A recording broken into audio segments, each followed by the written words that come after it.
Hello friends, welcome back to my channel.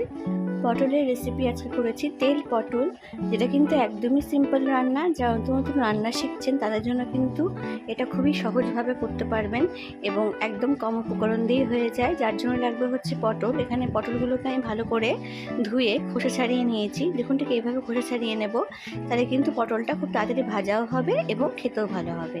তো কড়াইতে তেল দিয়ে পটলগুলো সব দিয়ে দিচ্ছি। এবার দিয়ে দিচ্ছি এর মধ্যে হলুদ গুঁড়ো হাফ চামচ আর দিচ্ছি লবণ। এখানে লবণটা দিয়ে ভাজলে পরে কিন্তু পটলের মধ্যে লবণটা ঢুকে যাবে, তাহলে কিন্তু পটলটা খেতে ভালো স্বাদ হবে। তো এইভাবে নাড়াচাড়া করে আমি লাল লাল করে বোথ সাইড ভেজে নেব। চাইলে আপনারা ডিপ তেলেও কিন্তু পটলটা ভাজতে পারেন। আমি এখানে কিন্তু তেলটা একটু কম ব্যবহার করেছি, চাইলে আপনারা আরও তেল দিয়ে এটাকে ভাজতে পারেন। যেটা বলি না, ছাকা তেলে ভাজা, আমরা সেরকমও করতে পারেন। তো এইভাবে লাল লাল করে ভেজে পটলগুলো উঠিয়ে রেখে দিয়েছি। এবার একটা বাটিতে আমি টমেটো, আদা আর লঙ্কাটা পেস্ট বানিয়ে নেব।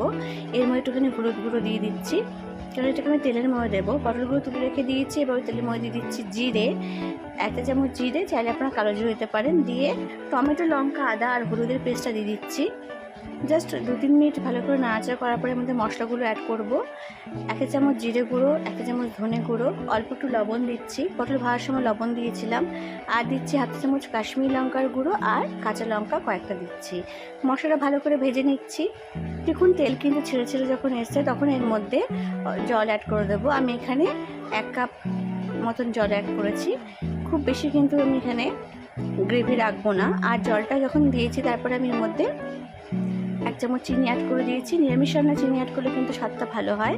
জাস্ট জলটা ফুটে উঠলে পটলগুলো দিয়ে দিচ্ছি, ভেজে রাখা পটলগুলো কিন্তু ভাজার সময় ভালো মতনই সিদ্ধ হয়ে গেছিলো, তাই খুব বেশি সময় কিন্তু লাগবে না। জাস্ট ভালো করে একটুখানি ফুটিয়ে নিলেই কিন্তু রেডি হয়ে যাবে তেল পটল।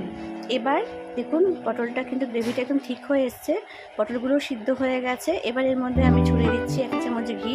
চাইলে আপনারা ঘির বদলে গরম মশলাও দিতে পারেন শুধু, কিন্তু ঘি দিলে পরে কিন্তু স্বাদটা খুব ভালো হয়। নিরামিষ দিনে তেল পটল কিন্তু এভাবে বানিয়ে কিন্তু আপনারা অবশ্যই ট্রাই করতে পারেন।